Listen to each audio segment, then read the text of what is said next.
orang-orang Yahudi bilang begini, kami tidak akan menerima pengajaran yang baru. Kami hanya percaya pada pengajaran Musa. Apa yang Yesus katakan itu di dalam Yohanes 5 ayat 46. Saudara bisa lihat-lihat, cek apa yang saya katakan. Yesus bilang apa kepada orang Yahudi? Jika kamu percaya kepada Musa, tentu kamu percaya juga kepadaku. Karena Musa telah menulis tentang aku. Nah, waktu Musa menulis, pada mulanya Allah menciptakan langit dan bumi. Yang Musa tulis tentang siapa? Si pencipta itu, Yesus.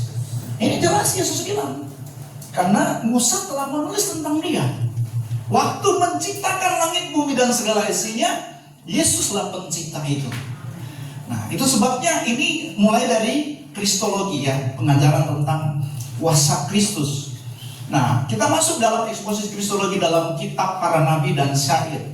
Jadi di sini saudara, dari kata eksposisi, dari kata expose bahasa Inggrisnya itu artinya expose atau reveal, yang artinya menampakkan, membuka atau mengungkapkan. Saya ambil kata mengungkapkan. Jadi ini pengungkapan kebenaran tentang kristologi, tentang siapa Tuhan sebenarnya, dan tentang Tritunggal Allah. Ini terungkap di sini sesuai dasar firman Tuhan. Ini adalah transformasi teologis tentang doktrin Tritunggal. Karena mulai sejak gereja ada sampai sekarang ini, terutama STT-STT yang tidak mengungkap tentang ini karena kesalahpahaman tentang pengenalan akan Tritunggal, kesalahpahaman tentang pengenalan akan Allah, sehingga membuat banyak orang mencari Allah lain. Muncullah nama-nama baru untuk diperkenalkan sebagai Tuhan, seperti Yahweh diperkenalkan sebagai Tuhan, padahal itu bukan Tuhan. Itu adalah dewa, atau ada juga di dalam Google dia disebut iblis, meskipun di Google juga menuliskan Yahweh itu Tuhan atau Elohim, padahal tidak, saudara. Yang benar Yahweh itu tidak disebutkan atau ditulis dalam Alkitab mulai Kejadian sampai Wahyu. Nah, ada yang bilang, oh di kamus tertulis. Tadi bilang itu kamus hanya logika.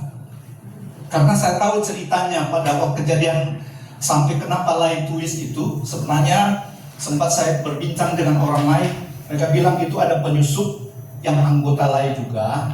Mereka ngotot suruh ganti tuh kata Tuhan dalam Alkitab itu jadi Yahweh. Sehingga terjadi perdebatan dan mereka akhirnya berkumpul semua anggota lain. Dan mereka berunding, mereka bilang sebagian besar mengatakan bahwa isi Alkitab terjemahan baru itu adalah sempurna, karena itu dari aslinya, keasliannya yang sudah dicocokkan dengan gulungan kitab yang ditemukan di Gua Qumran, dan itu juga sudah diteliti oleh Bambang Nusena, keaslian tentang terjemahan baru, sehingga tidak bisa ada satu titik pun untuk dirubah di dalam isi Alkitab terjemahan baru. Sehingga untuk mereka memberikan istilahnya penghargaan kepada yang mengusul itu, mereka bilang mungkin kalau isi tidak bisa, tetapi kalau cuma di kamus boleh. Maka taruhlah di kamus bahwa nama Tuhan dan Allah itu adalah pengganti dari nama Yahweh. Sebenarnya itu tidak. Nah, makanya kita harus banyak belajar Alkitab, bukan di dalam Google. Karena di Google itu banyak kontroversi. Ada Google bilang Yahweh Tuhan, tetapi Google juga bilang Yahweh setan. Google juga bilang Yahweh dewa.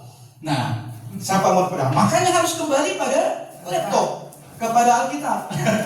Kembali ke laptop. Dalam materi ini dikembangkan dari materi kristologi 1-2 menjadi materi eksposisi kitab para nabi dan syair. Jadi untuk mahasiswa pasca sarjana. Jadi anggaplah saudara-saudara ini semua masuk S2. Amin.